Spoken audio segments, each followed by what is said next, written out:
राष्ट्र स्वाभिमान के उपासक माननीय प्रधानमंत्री जी से हम सब विनम्र अनुनय करते हैं कि कृपया हम सभी को संबोधित करें, शुभकामनाएं दें।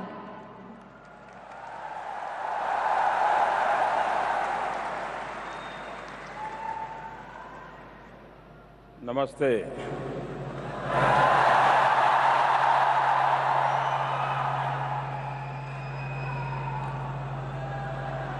श्रीमान नीलेश विकमसे, अध्यक्ष institute of chartered accounts of India, ICAI के सभी पदाधिकारी, वित्त मंत्री श्री अरुण जेटली जी, केंद्र सरकार में मंत्रिपरिषद के मेरे और सभी साथी बंधु, यहां और देश भर में करीब करीब 200 स्थान पर उपस्थित चार्टर्ड अकाउंटेंट फील्ड के सभी महानुभाव, राज्यों में उपस्थित सभी आदरणीय मुख्यमंत्री, आप सबको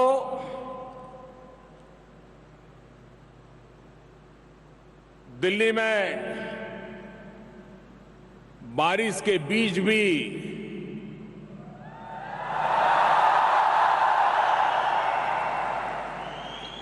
ये उमंग और उत्साह के साथ आप सबको मेरी तरफ से नमस्कार।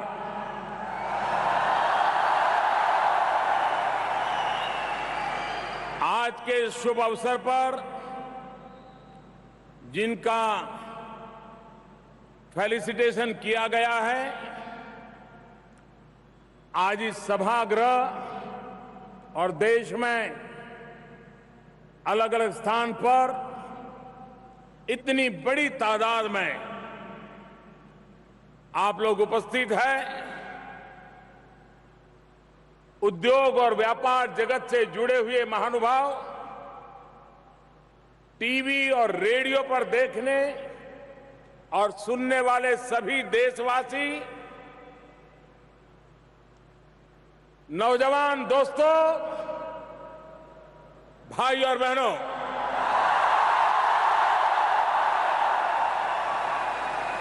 आज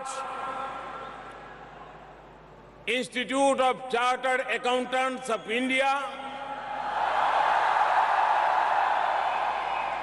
ICAI का स्थापना दिवस है।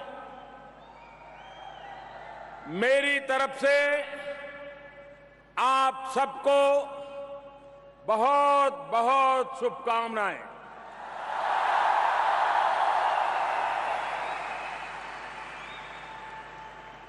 और ये सुभग संयोग है कि आज से ही आपका स्थापना दिवस और भारत के अर्थ जगत में एक नई राह का आरंभ दिवस आज से ही भारत में GST यानी कि गुड एंड सिंपल टैक्स की शुरुआत भी हुई है।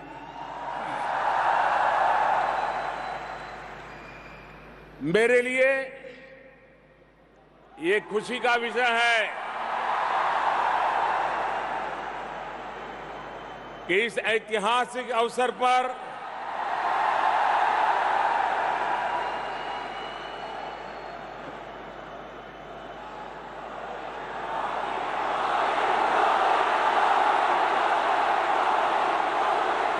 थैंक यू दोस्तों। इस ऐतिहासिक अवसर पर मैं आप लोगों के बीच उपस्थित हूं।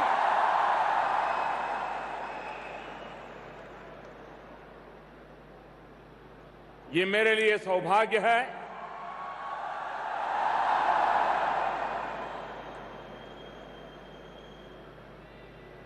नौजवानों,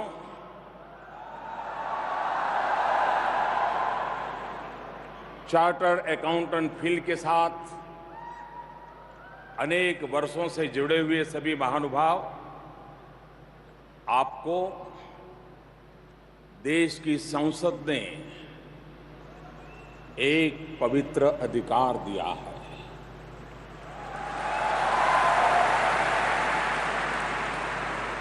वही खातों में सही को सही और गलत को गलत कहने का, सर्टिफाई करने का, ऑडिट करने का ये अधिकार सिर्फ और सिर्फ आपके पास है।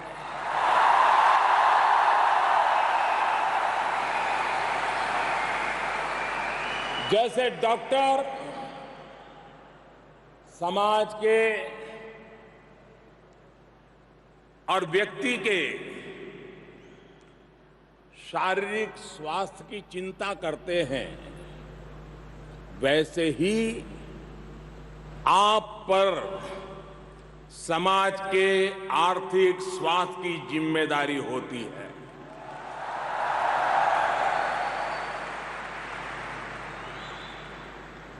और कोई डॉक्टर नहीं होगा ऐसा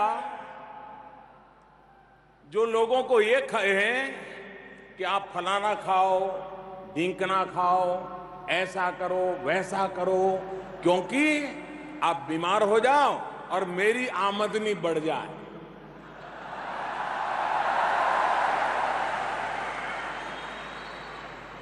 डॉक्टर को पता है कि अगर वो बीमार होगा तो उसकी रोजी रोटी कमाई बढ़ेगी, लेकिन फिर भी डॉक्टर कहता है कि आपको स्वस्थ रहने के लिए ये करना होगा। मेरे साथियों, समाज की आर्थिक व्यवस्थाएं स्वस्थ रहें, उनमें गलत चीजों का प्रवेश ना हो, ये आप देखते हैं। आप देश के अर्थतंत्र के बड़े स्तंभ हैं और इसलिए आप सबके बीच आना मेरे लिए, स्वयं के लिए भी, और एक शिक्षा और दीक्षा का भी बड़ा अवसर है।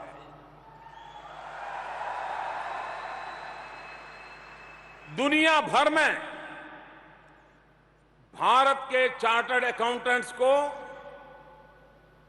उनकी समझ और बेहतरीन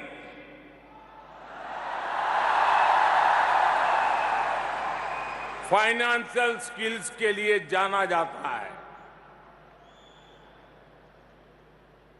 आज मुझे अवसर मिला एक नए चार्टर्ड अकाउंटेंसी कोर्स करिकुलम की शुरुआत करने का, उसका ओपनिंग करने का। आपके डायनेमिक कोर्स और एग्जाम की क्रेडिबिलिटी की अलग पहचान रही है।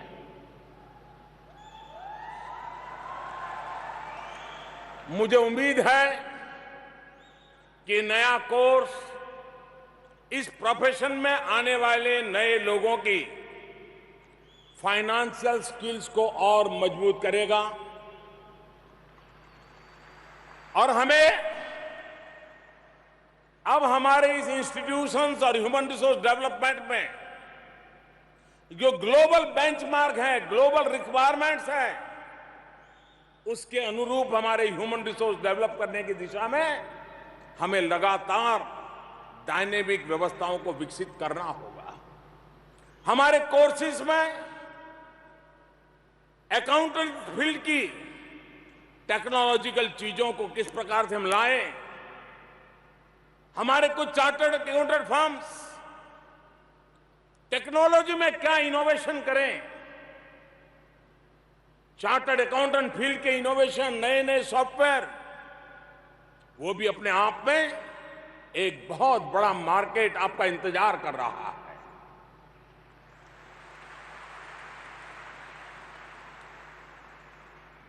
फ्रेंड्स, हमारे शास्त्रों में 4 पुरुषार्थ बताए गए हैं। ये लाइट बंद कीजिए, मुझे कुछ दिखता नहीं सामने। हाँ, थैंक यू।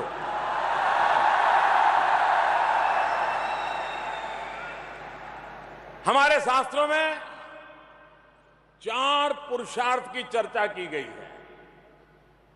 धर्म, अर्थ, काम, मोक्ष। आपने कभी सोचा है जिस प्रकार से धर्म और मोक्ष की चर्चा करें तो ऋषि मुनि हमको दिखते हैं, उसी की बराबरी में अर्थ जगत का कारोबार नेतृत्व आपके हाथ में है, आप उसकी बराबरी में हैं। और इसलिए अगर आपको मैं अर्थ जगत का ऋषि मुनि कहूंगा तो वो गलत नहीं होगा।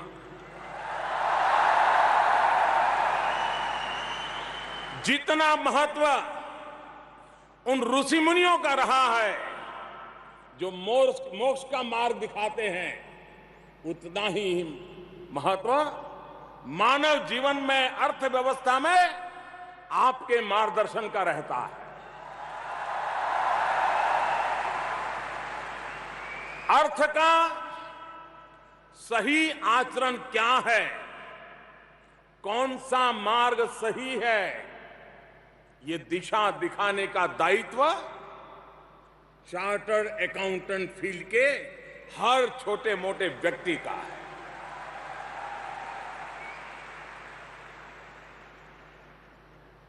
मेरे प्यारे साथियों,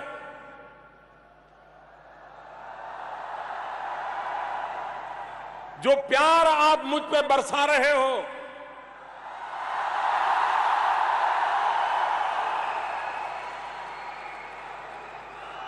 जिस प्रकार से आप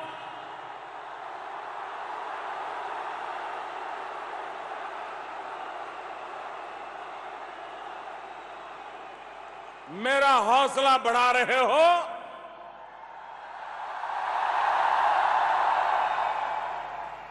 और ये आपका प्यार ही है जो मुझे आज दिल खोल करके कुछ बातें करने के लिए प्रेरित करता है।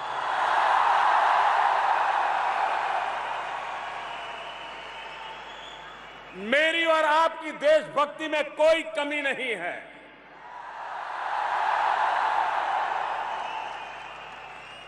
जितना मैं देश आगे बढ़े चाहता हूं, उतना ही आप भी देश आगे बढ़े ये चाहते हैं।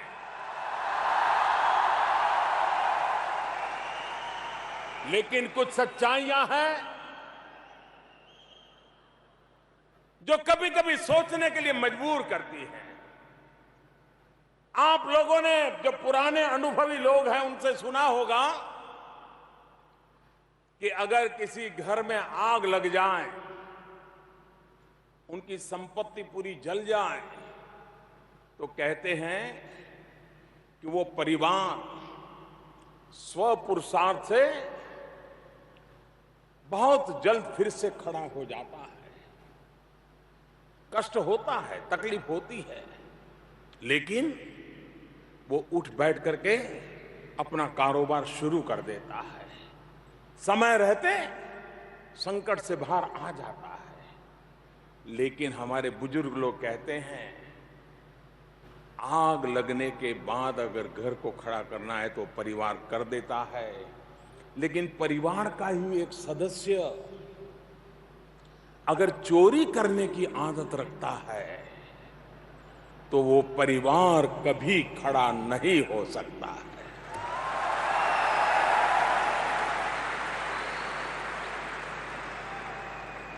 भाइयों बहनों, पूरा परिवार चोरी नहीं करता है।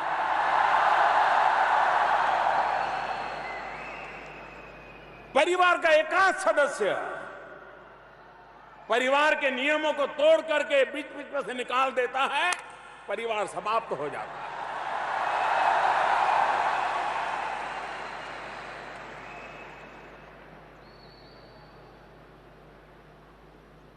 वही को सही कहने वाले मेरे साथियों,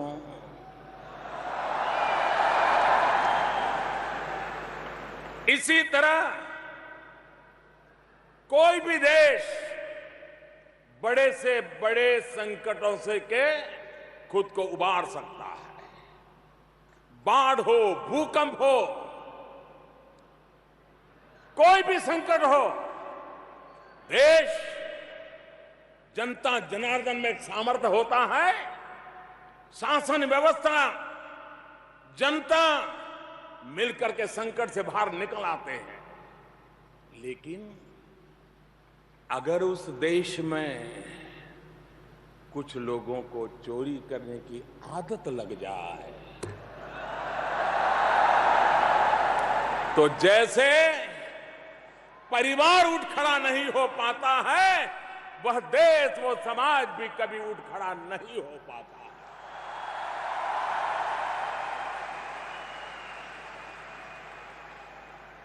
सारे सपने टूट जाते हैं, विकास रुक जाता है। कुछ ही लोग होते हैं जो ये प्रगति को रोकने का काम करते रहते हैं। ऐसे लोगों के खिलाफ सरकार ने पिछले 3 वर्षों में कई कड़े कदम उठाए हैं। नए कानून बनाए गए हैं, पुराने कानूनों को और सख्त किया गया है। कितने ही देशों के साथ समझौते किए हैं, पुराने जो समझौते थे उसमें बदलाव किया गया है। विदेश में काले धन के खिलाफ कार्रवाई का क्या असर हो रहा है, इसकी गवाही स्विस बैंक के ताजे आंकड़ों से मिल रही है। स्विस बैंक ने बताया है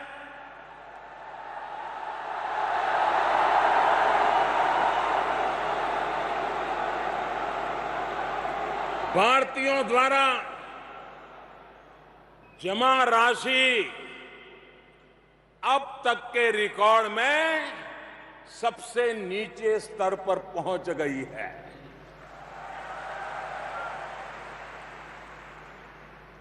तीस साल पहले 1987 में स्विस बैंकों ने बताना शुरू किया था कि किस देश के लोग कितना पैसा वहां जमा करा रहे हैं।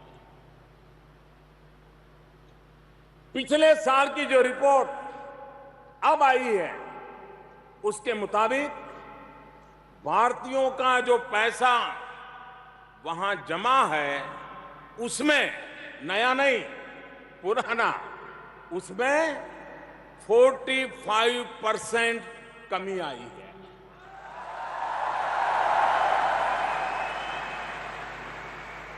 दो 2014 से, जिस दिन आपने मुझे काम दिया, उस दिन से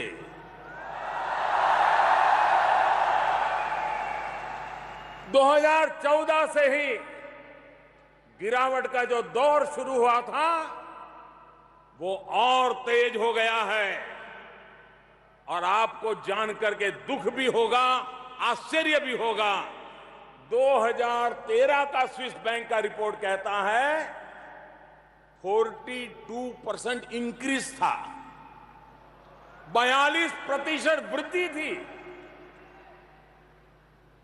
और भाइयों बहनों, अब से 2 वर्ष बाद जब स्विट्जरलैंड से रियल टाइम डाटा मिलने लगेगा, तब विदेश में काला धन जमा करने वालों को और मुसीबत होने वाली है।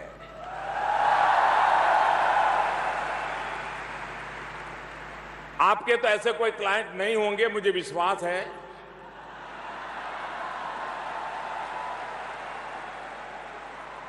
लेकिन आपके प्रति मेरा इतना प्यार है कि कान में बता देता हूं, उनको कान में बता दीजिए।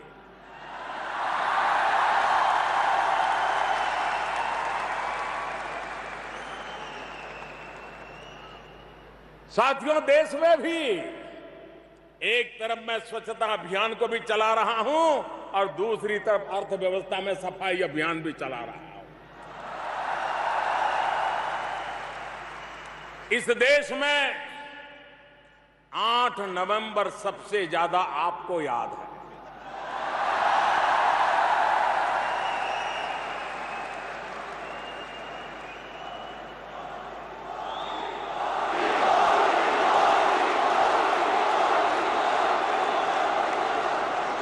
डिमोनेटाइजेशन का फैसला भी काले धन और भ्रष्टाचार के खिलाफ एक बहुत बड़ा कदम था।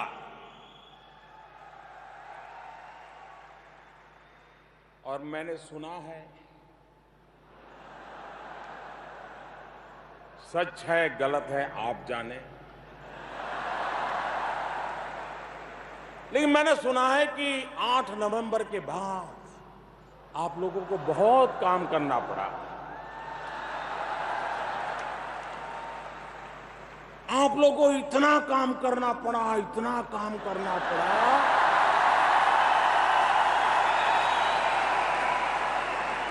शायद पूरी कैरियर में करने की नौबत नहीं आई। मैंने ये भी सुना कि बहुत चार्टर्ड अकाउंटेंट फर्म्स के लोग दिवाली की छुट्टियां मनाने गए थे, होटल बुक थे, एडवांस पैसे दे दिए थे, लेकिन सब कुछ कैंसिल करके वापस आ गए।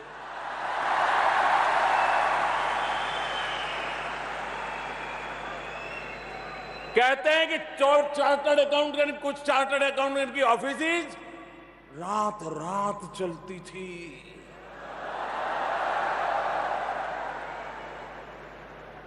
अब मुझे मालूम नहीं है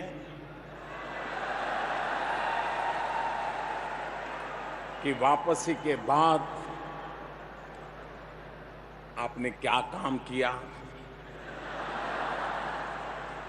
सही किया गलत किया, देश के लिए किया कि क्लाइंट के लिए किया।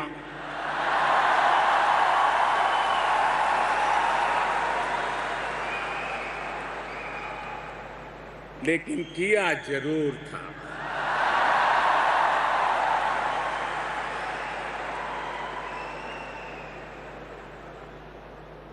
साथियों, काले धन के खिलाफ इस सफाई अभियान के दौरान मैं पहली बार कुछ बातें आज आपके सामने शेयर कर रहा हूं, क्योंकि आप उस बात की ताकत बराबर समझते हैं। सरकार ने बैंकों में जो पैसे जमा हुए उसका डाटा माइनिंग के लिए एक बहुत बड़ी व्यवस्था खड़ी की है। लगातार डाटा माइनिंग चल रहा है, कहां से रुपये आए, कहां जमा हुए, कहां गए, कैसे गए, 8 नवंबर के बाद क्या क्या हुआ, बहुत कुछ चल रहा है।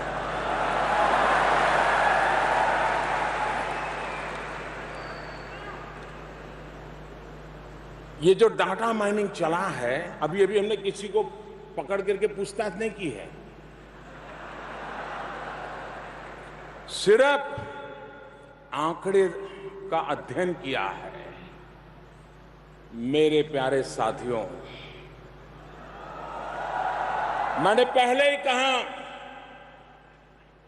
आपकी देशभक्ति मेरी देशभक्ति से जरा भी कम नहीं है। लेकिन आप देखिए, 3 लाख से ज्यादा, मैं आज पहली बार ये सारी बातें बता रहा हूं, देश से सुनकर के चौंक जाएगा। 3 लाख से ज्यादा कंपनियां, रजिस्टर्ड कंपनियां ऐसी सामने दिखाई दी है जिनकी सारी लेती देती शक के घेरे में है, सवालों के घेरे में है, उन पर सवालिया निशान लगा है। और ये जितना माइनिंग हुआ है उसमें से अभी काफी माइनिंग बाकी है। ये 3 लाख से कहां बढ़ेगा मैं कह नहीं सकता। और जब उसकी जांच शुरू की, कुछ चीजें गंभीर जिनकी पाई गई हैं,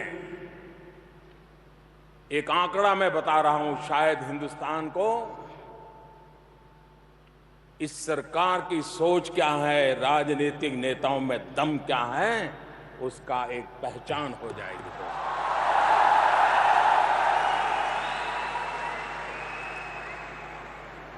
एक तरफ पूरी सरकार और मीडिया, व्यापारी जगत, सबका ध्यान 30 तारीख रात को 12 बजे क्या होगा उस पर था। 1 जुलाई क्या होगा उस पर था। 48 घंटे पहले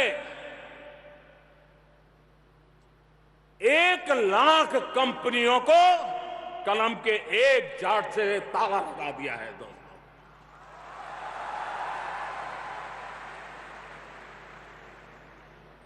रजिस्टर ऑफ कंपनी से इनका नाम हटा दिया है।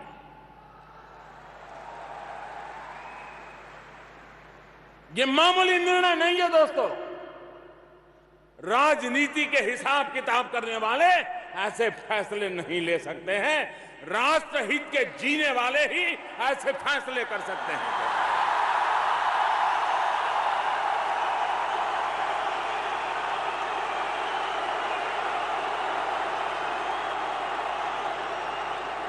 एक लाख से ज्यादा कंपनियों को 1 मिनट में कलम के एक झटके से खत्म करने की ताकत देशभक्ति की प्रेरणा से आती है।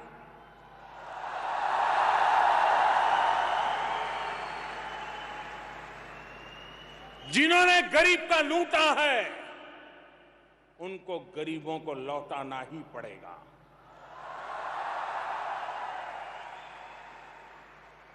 इसके अलावा सरकार ने 37,000 से 37,000 से ज्यादा सेल कंपनियों की पहचान ऑलरेडी कर ली है। जो काले धन को छिपाना, हवाला करना, ट्रांसफर करना, पर्दे के पीछे न जाने क्या क्या करना, इनके खिलाफ कठोर कार्रवाई के लिए कदम उठाए जा रहे हैं। कानून तोड़ने वाली कंपनियों के खिलाफ आने वाले दिनों में और कठोर कार्रवाई की जाएगी। और मैं जानता हूं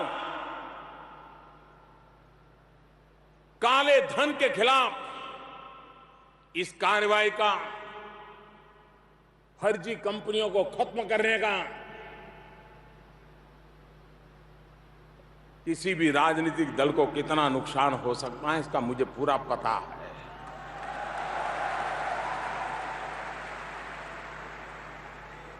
लेकिन किसी ने तो देश के लिए जीना पड़ेगा।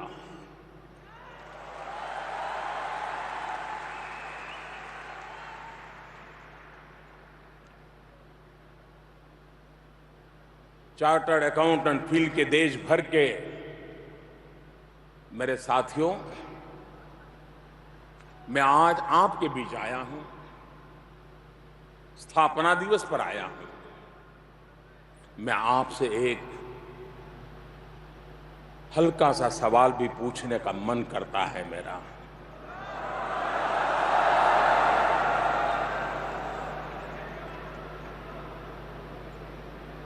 वही को सही करने का जिसके हाथ में ताकत है, डीमोनेटाइजेशन के बाद कोई तो होगा ना जिसने इन कंपनियों की मदद की होगी।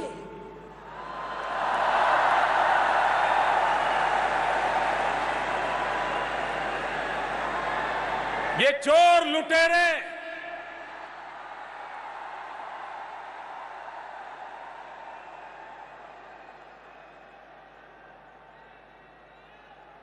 ये कंपनियां किसी न किसी आर्थिक डॉक्टर के पास तो जरूर गई होगी।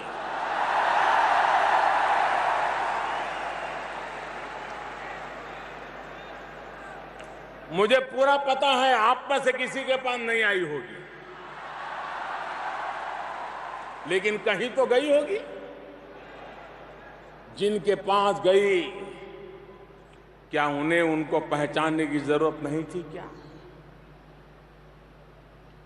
और जिन्होंने ऐसे लोगों की उंगली पकड़ी हो, जिन्होंने ऐसे लोगों को सहारा दिया हो, जिन्होंने ऐसे लोगों को रास्ता दिखाया हो,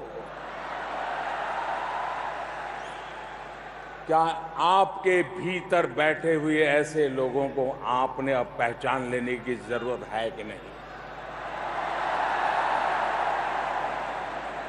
उनको जरा किनारे करने की जरूरत लगती है कि नहीं लगती है?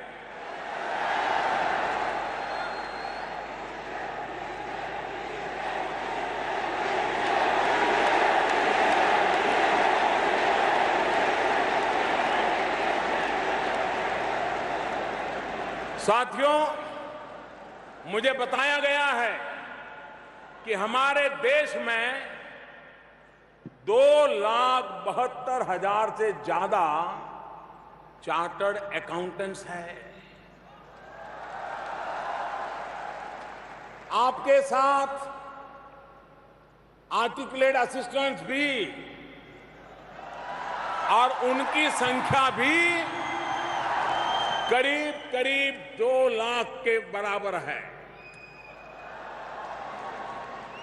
अगर हम सारे चार्टर्ड अकाउंटेंट्स, आर्टिकुलेट असिस्टेंट्स, आपके साथ दूसरे कर्मचारी, इन सभी को जोड़ दें तो मेरा मोटा मोटा अनुमान है कि ये संख्या 8 लाख से भी ज्यादा है।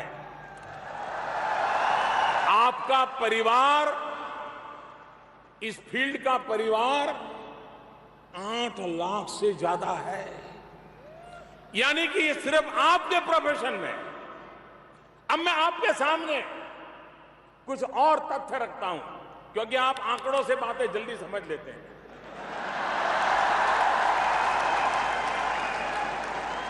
और समझा भी देते हैं। अनुमान है कि हमारे देश में 2 करोड़ से ज्यादा इंजीनियर और मैनेजमेंट के ग्रेजुएट्स हैं। 8 लाख से ज्यादा डॉक्टर हैं। यानी जिसे क्रीम प्रोफेशन माना जाता है, बहुत सम्मान से देखा जाता है, ऐसे लोगों की संख्या हमारे देश में करोड़ों में है। अगर देश के तमाम शहरों में बने बड़े बड़े आलीशान घरों को भी जोड़ा जाए तो उनकी संख्या भी करोड़ों में है। इतना ही नहीं, एक आंकड़ा ये भी है कि लास्ट ईयर भारत से विदेश में घूमने फिरने वाले जाने की संख्या 2 करोड़ 18 लाख लोग विदेश में सैर करने गए थे। ये आंकड़े, अब आपको ताज्जुब होगा कि इसके बाद भी क्या कारण है कि हमारे देश में सिर्फ 32 लाख 32 लाख लोग ही ये कहते हैं कि उनकी इनकम उनके टैक्स रिटर्न में 10 लाख से ज्यादा बताई जाती है। आप में से कोई इसमें विश्वास करेगा क्या? करेगा क्या?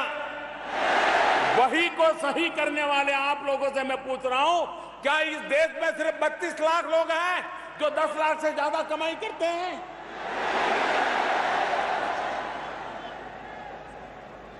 मेरे प्यारे साथियों, देश की कड़वी सच्चाई यही है कि ये संख्या देश में सिर्फ 32 लाख लोग अपनी आमदनी 10 लाख रुपए से ज्यादा बताते हैं। मैं समझता हूं ये अपने आप में ज्यादातर देश में सैलरी क्लास जो है, जिनकी फिक्स आय है, सरकारी तनख्वाह निकलता है, प्राइवेट कंपनी से तनख्वाह निकलता है, इसके सिवाय देश में क्या स्थिति है। और इसलिए भाइयों बहनों, मैं और आंकड़ों में जाना नहीं चाहता हूं, लेकिन इससे आपको पता चलेगा कि देश में करोड़ों गाड़ियां हर वर्ष खरीदी जाती हो और फिर भी देश के खजाने में अपनी जिम्मेवारियां न भरी जाए, तो इससे बड़ा चिंता का विषय होगा। मैं और आंकड़ों के बजाय आगे अपनी बात बताते हुए आपसे कहना चाहता हूं, अगर हमारे चार्टर्ड अकाउंटेंट भाई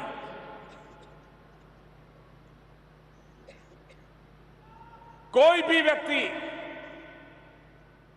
या क्लाइंट तभी टैक्स देता है जब उसके आसपास का पूरा माहौल सकारात्मक हो, उसे ईमानदारी से टैक्स चुकाने के लिए प्रेरित करे। अगर वो ये देखेगा कि उसको सलाह देने वाला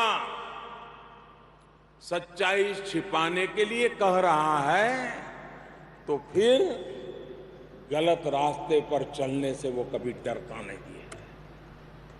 और इसलिए गलत सलाह देने वाले ऐसे लोगों को पहचानना और उनके खिलाफ कार्रवाई करना भी बहुत आवश्यक है।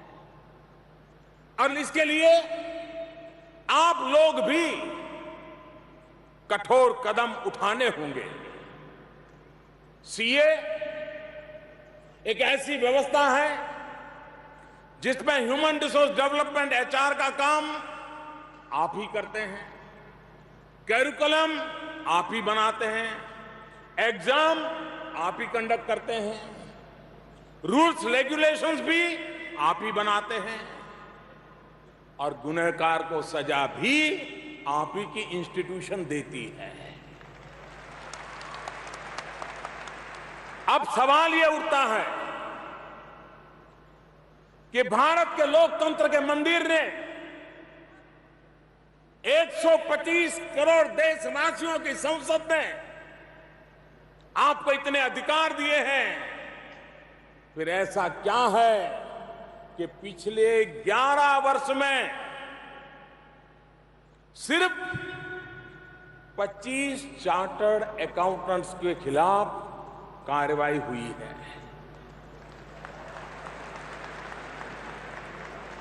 क्या सिर्फ 25 लोगों ने ही गड़बड़ की होगी?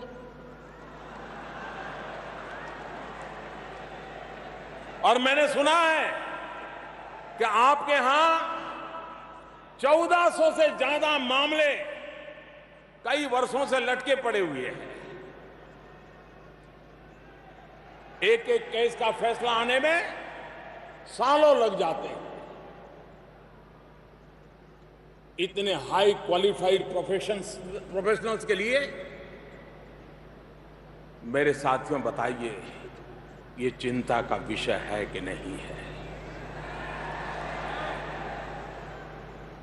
भाइयों और बहनों, जब देश की स्वतंत्रता के लिए आंदोलन चल रहा था, आजादी का आंदोलन, देश के अनेक नौजवानों ने फांसी के तख्त को अपने गले लगा लिया था। देश के कई महापुरुषों ने अपने जवानी जेलों में खपा दी थी देश की आजादी के लिए। और उस समय देश के कई प्रोफेशनल्स के जो आगे बढ़कर के इस आजादी के आंदोलन में आगे आए थे, उसकी कमान संभाली थी। और उन सारे प्रोफेशनल्स देखे तो उसमें ज्यादातर जो वकील के वकालत करते थे, बैरिस्टर थे, वो बहुत बड़ी मात्रा में आजादी के आंदोलन का नेतृत्व करते थे। वो कानून जानते थे। कानून के खिलाफ, कानून के रहते हिंदुस्तान के लिए लड़ना, उसकी क्या सजा होगी उसका पूरा पता था। उसके बावजूद भी उस जमाने की पूरी वकील आलम, जिनकी वकालत अच्छी खासी चलती थी, अपनी वकालत छोड़ करके ये देश के लिए आगे आए थे। और सिर्फ महात्मा गांधी, सरदार पटेल, डॉक्टर अंबेडकर, जवाहरलाल नेहरू ही नहीं, बल्कि डॉक्टर राजेंद्र प्रसाद, पंडित मदन मोहन मालवीय, बाल गंगाधर तिलक, मोतीलाल नेहरू, सी राजगोपालाचारी, देशबंधु चित्तरंजन दास, सैफुद्दीन किचलू, भुलाभाई देसाई, लाला लजपत राय, तेज बहादुर सप्रू, आसफ अली, गोविंद वल्लभ पंत, कैलाशनाथ काटजू, अनगिनत नाम जो वकालत के प्रोफेशन में से देशभक्ति से प्रेरित होकर के देश की आजादी के लिए अपनी जवानी खपा रहे थे। इनमें से कई दिग्गज थे जिन्होंने देश के संविधान के निर्माण में भी बहुत ही निर्णायक भूमिका निभाई थी। और भाइयों बहनों, इस बात को हम नहीं भूल सकते कि इन महापुरुषों के बिना देश का इतिहास अधूरा है। साथियों, आज हमारा देश इतिहास के एक और अहम पड़ाव पर है। 1947 में स्वतंत्रता के बाद, देश के राजनीतिक एकीकरण के बाद, अब आज देश आर्थिक एकत्रीकरण के दौर से एक नई यात्रा को प्रारंभ कर रहा है।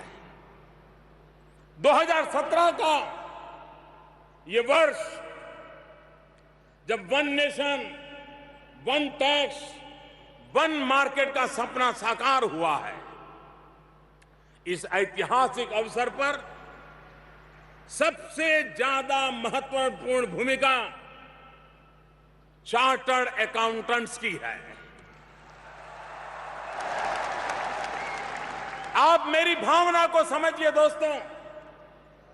आजादी के आंदोलन में वकील जगत के लोगों ने, वकालत करने वाले लोगों ने हिंदुस्तान के नागरिकों की स्वतंत्रता और उनके अधिकार के लिए अपनी जान की बाजी लगा दी थी। आज उस जमाने की तरह आपको जान की बाजी लगा देने की जरूरत नहीं है।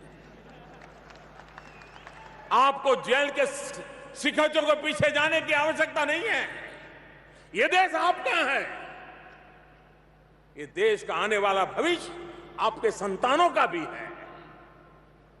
और इसलिए इस नए दौर का नेतृत्व, जैसे आजादी के पहले उन वकीलों ने किया था, आज आर्थिक विकास की इस यात्रा का नेतृत्व मेरी चार्टर्ड अकाउंटेंट फौज ने करना होगा। और आप देखिए, आपसे बढ़कर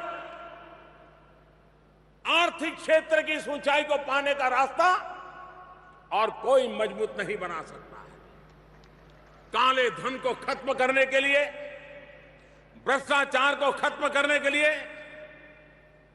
अपने क्लाइंट्स को, मैं फिर कहता हूं, अपने क्लाइंट्स को ईमानदारी के रास्ते पर ले चलने के लिए आपको आगे बढ़कर के कमान संभालनी होगी। साथियों, चार्टर्ड अकाउंटेंट्स देश के इकोनॉमिक सिस्टम के भरोसेमंद एम्बेसडर होते हैं। आप सरकार और टैक्स देने वाले नागरिकों और कंपनियों के बीच इंटरफेस का काम करते हैं। आपका सिग्नेचर देश के प्रधानमंत्री के सिग्नेचर की वो ताकत नहीं है जो ताकत एक चार्टर्ड अकाउंटेंट के सिग्नेचर की होती है।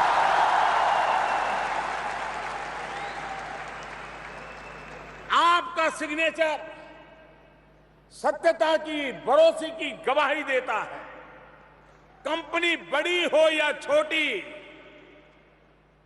आप जिस अकाउंट पर अपने सिग्नेचर कर देते हैं, उस पर सरकार भी भरोसा करती है और देश के लोग भी भरोसा करते हैं। और कभी आपने सोचा है कि जिसकी बैलेंस शीट के साथ आपकी सही जुड़ गई है, इस अकाउंट को, उस कंपनी के कारोबार को, उस बैलेंस शीट को देख करके बात वहां अटकती नहीं है दोस्तों। उस सिग्नेचर के बाद एक नई जिंदगी की शुरुआत होती है। मैं आज उस नई जिंदगी के आपको दर्शन कराना आया हूं। आपने कंपनी के उस वही पर सिग्नेचर कर दिया, बैलेंस शीट पर सिग्नेचर कर दिया, सरकारी अफसरों ने इसको मान लिया, कंपनी फूली फाली आगे बढ़ रही है, आप भी फूले फाले आगे बढ़ रहे हैं। बात यहां अटकती नहीं है दोस्तों। जब आप उस कंपनी के वही पर सही करते हैं और जब उस कंपनी का ब्यौरा लोगों के सामने आता है, तब कोई बुजुर्ग म्यूचुअल फंड में अपनी पेंशन का पैसा लगा देता है, कोई गरीब विधवा महिला अपने महीने भर की बचत को शेयर मार्केट में लगा देती है। जब किसी कंपनी की सही ऑडिट रिपोर्ट नहीं दी जाती, तथ्यों को छिपाया जाता है और बाद में जब भेद खुलता है तो वास्तव में वो कंपनी नहीं डूबती है मेरे प्यारे दोस्तों, वो गरीब विधवा की जिंदगी डूब जाती है, वो बुजुर्ग की, उस बुजुर्ग की जिंदगी तबाह हो जाती है। उसने तो अपनी जिंदगी भर की कमाई सिर्फ आपके एक साइन पर भरोसा करके निवेश की होती है। इसलिए मेरी आपसे अपील है, आप सभी से मेरा आग्रह है, हिंदुस्तान के 125 करोड़ देशवासियों का आपके उस सिग्नेचर पर भरोसा है।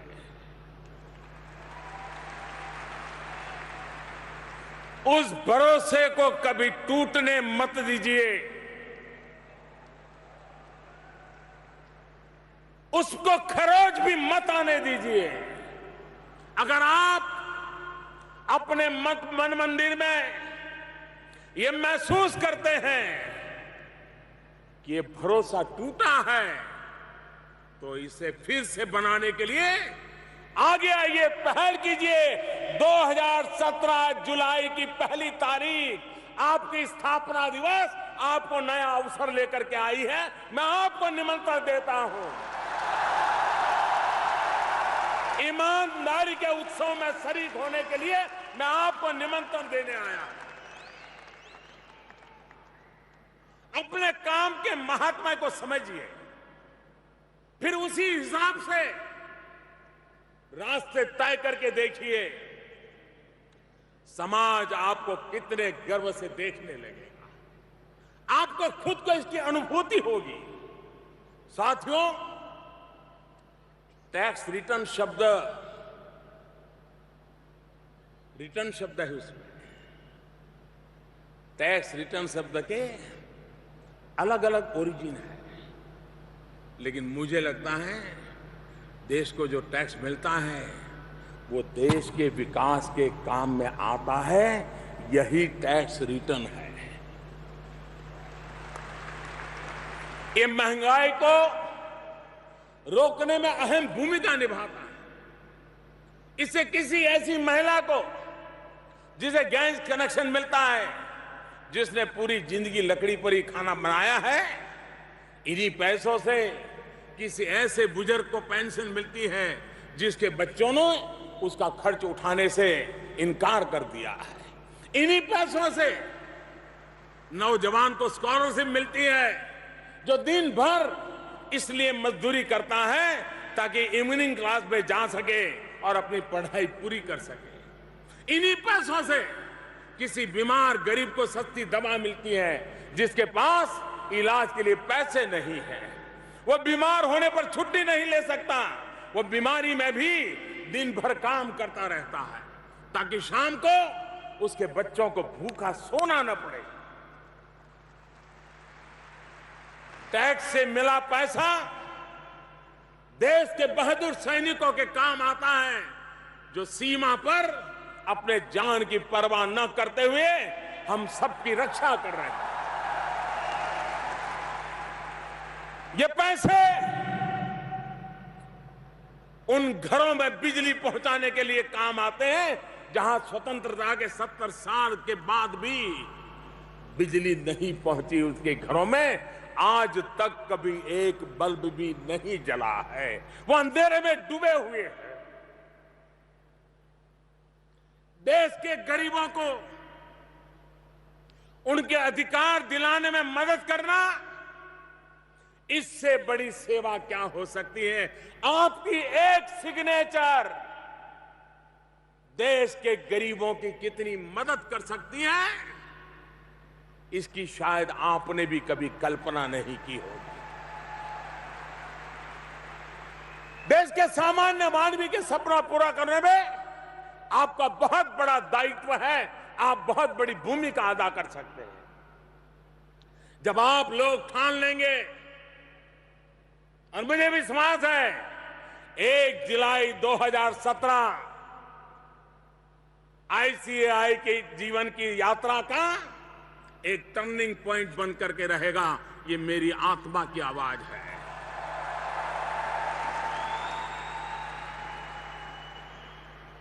और मेरे साथियों, एक बार आप ठान लेंगे तो मैं विश्वास से कह सकता हूं कि टैक्स चोरी करने की हिम्मत कोई नहीं कर पाएगा। इंसान अपराध तभी करता है जब उसे पता होता है कि उसे कोई बचाने वाला है।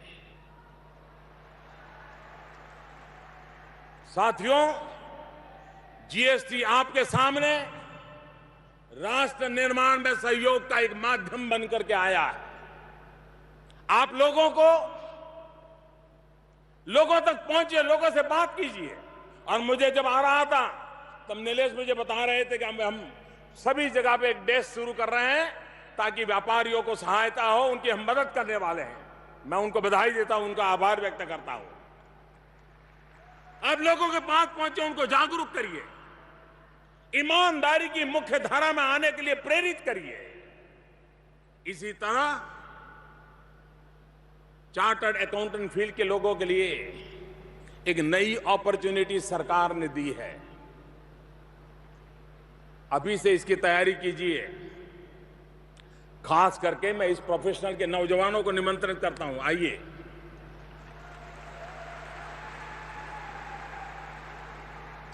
सरकार ने पिछले दिनों जो कानून पास किए हैं, इंसॉल्वेंसी और बैंकरप्सी कोड, इसको सफल बनाने में, सही तरीके से लागू करने में भी चार्टर्ड अकाउंटेंट फील्ड के लोगों की बहुत बड़ी भूमिका है। इस कोड के तहत जब भी कोई कंपनी दिवालिया होगी तो उसका प्रशासनिक नियंत्रण इंसॉल्वेंसी प्रैक्टिशनर के पास आने वाला है। चार्टर्ड अकाउंटेंट्स इंसॉल्वेंसी प्रैक्टिशनर बनकर एक इस नए क्षेत्र में अपनी कैरियर की शुरुआत कर सकते हैं। ये एक नया रास्ता है जो सरकार ने आपके लिए खोला है, लेकिन आज के बाद आप जो भी रास्ता चुने उसमें सीए का मतलब होना चाहिए चार्टर और एक्यूरेसी, कंप्लायंस और ऑथेंटिसिटी। साथियों, 2022 में हमारा देश अपनी स्वतंत्रता के 75 वर्ष पूर्ण करेगा। इस वर्ष के लिए देश ने कुछ संकल्प किए हैं। नया भारत हम सबके परिश्रम की प्रतीक्षा कर रहा है। आप भी एक इंस्टीट्यूशन के नाते भी और एक चार्टर्ड अकाउंट व्यक्ति के नाते भी और देश के नागरिक के नाते भी 2022 जब भारत की आजादी के 75 साल हो, हम इस देश को जैसा देखना चाहते हैं ऐसा बनाने में हम अपना योगदान दें, अपनी भूमिका निभाएं। और 2022 जब देश की आजादी के 75 साल पूरे होंगे, उसके ठीक 2 साल के बाद institute of chartered accountants of India को भी 75 वर्ष हो जाएंगे। आप अभी से 75 वर्ष का कार्यक्रम अभी से बनाइए और इस इंस्टीट्यूशन को, उसके कैरेक्टर को किस ऊंचाई पर ले जाना है, उस ऐतिहासिक अवसर की प्रतीक्षा करते हुए अभी से अपना रोड मैप बनाइए और तय कीजिए आप देश को क्या देंगे। देश में आशा आकांक्षा लेकर के बैठे हुए कोटि कोटि नौजवानों के भविष्य के लिए क्या करेंगे? क्या आप देश को एक पारदर्शी और भ्रष्टाचार रहित व्यवस्था देने में मदद नहीं कर सकते क्या? क्या आप ये कहेंगे, क्या हिसाब किताब ये लगाएंगे कि आपने इतने लोगों को टैक्स देने से बचाया?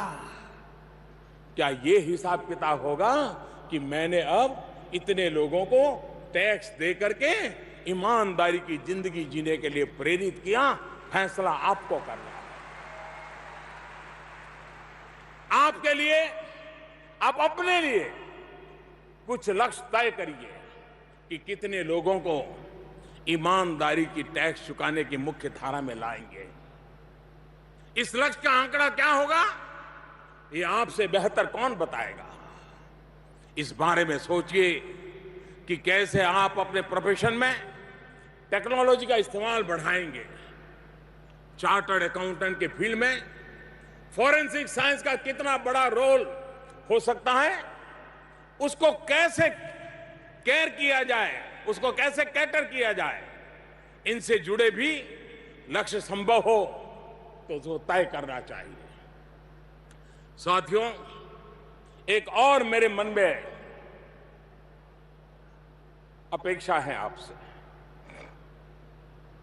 और ये अपेक्षा इसलिए है कि मुझे पूरा विश्वास है कि वो ताकत आप में है, आप में वो सामर्थ्य है। क्यों आप पीछे हैं मुझे समझ नहीं आता है भाइयों। साथियों, दुनिया में 4 ऐसी बड़ी ऑडिट संस्थाएं हैं जो बेहद प्रतिष्ठित हैं और बड़ी बड़ी कंपनियां और संस्थाएं अपने ऑडिट का काम देती हैं। इन कंपनियों को बिग 4 कहा जाता है। इन बिग 4 में हम कहीं नहीं हैं। आप में क्षमता भी है, योग्यता की कोई कमी नहीं है। क्या मेरे सारे साथी विश्व के अंदर हिंदुस्तान को अपना नाम रोशन करना है तो क्या आप लक्ष्य तय कर सकते हैं कि 2022 जब आजादी के 75 साल देश मनाता होगा, तब तक बिग 4 को बिग 8 में बदल देंगे, और जो बिग 8 होंगे उसमें बिग 4 यही मेरे सामने जो लोग हैं उन्हीं में से होंगे। दोस्तों, ये सपना हम लोगों का होना चाहिए। बिग 8 में शामिल होने के लिए 4 ऐसी हमारी कंपनियां, उनकी प्रतिष्ठा, उनकी प्रोफेशनलिज्म मुश्किल काम नहीं है। दोस्तों, विश्व के अंदर चार्टर्ड अकाउंटेंट की दुनिया में भी आपका डंडा बजना चाहिए। साथियों, आखिर में मैं आपको आपके क्षेत्र के सबसे पुराने और सबसे सम्मानित अर्थशास्त्री चाणक्य की एक सलाह याद दिलाना चाहता हूं। चाणक्य ने कहा है, कालाति क्रमात् काल एव फलम पिबती,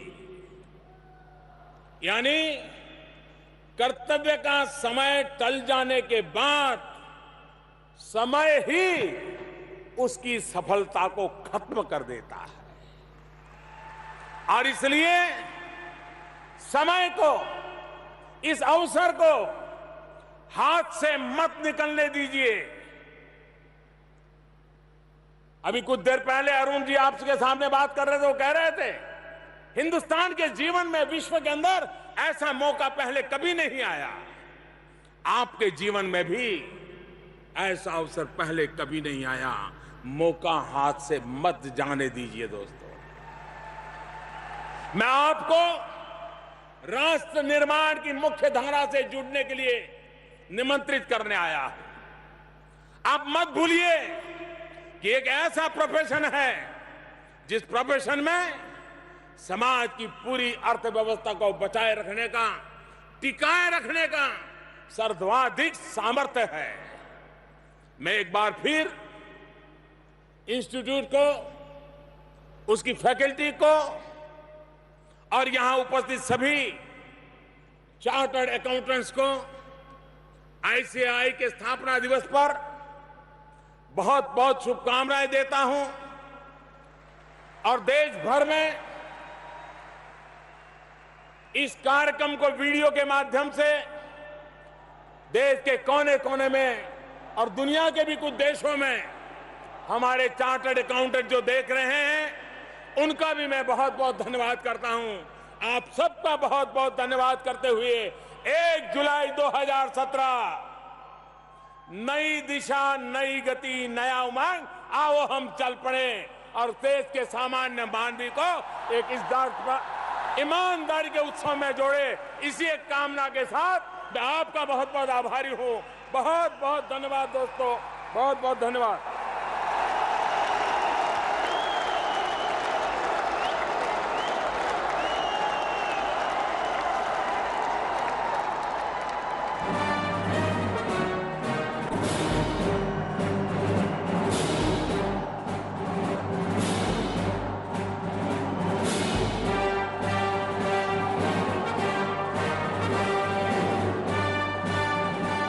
माननीय, बहुत बहुत धन्यवाद आपका।